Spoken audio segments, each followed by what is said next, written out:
Helms. The small community of Harmony, bordering Highway 52 South, was the hardest hit, with the tornado causing extensive damage to some farms. News Center's Katie Lang was just outside of Harmony shortly after the storm and joins us live from the newsroom with more. Hi, Katie.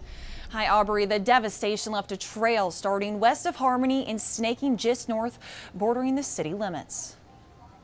This is all that remains of the O'Connor family's farmyard. Just minutes before the twister struck, they had company over celebrating a birthday.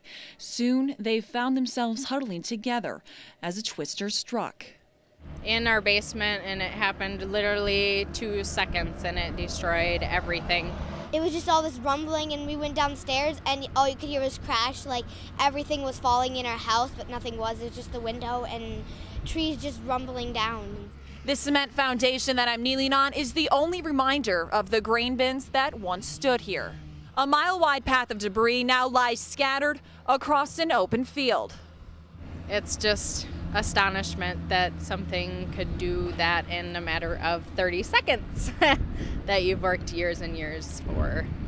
More than 100 community members are clearing debris and working together to help the family recover from the wrath of Mother Nature.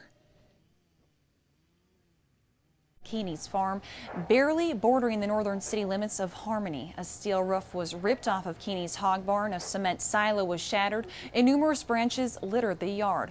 Luckily, the 2,000 hogs are alive this evening. Reporting live in the newsroom, Katie Lang, KTTC News Center. Thanks, Katie. Damage was also seen in Howard County, just south of Chester. Trees were toppled while strong winds continued even after the storms moved through the area. Damage could be seen along roadways. Also evident, damage to power lines in the area, some even laid across roadways late this evening. There's now a 5-mile-long trail of damage and debris north of Fillmore County Road 44 west of Harmony. The Wangan family headed for the basement to ride out the storm. They came out to find a barn flattened and a grain bin in the yard with part up in a tree.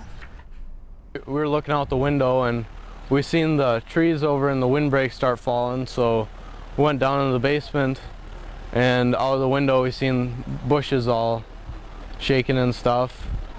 So really not a lot of noise. A quarter-mile away, a similar scene, parts of buildings everywhere, trees down. Then to the east, the Wall family took cover when the storm hit, and when they came out to see what happened, their big maple tree was down, and where the garage used to be, only the black Camaro was still there. Across the road, a grain bin took a big hit, and then a mile to the east, part of one of those buildings was up in a tree. Damage also evident north of here. Minneapolis's mayor steered gawkers away from his city after a tornado was believed to have touched down on the north side. The storm system has spawned at least 4 reported tornadoes and threatens more as it moves through the region. Storms left debris across highways. There were reports of funnel clouds over the city. So far, 1 person has died and at least 22 suffered minor injuries.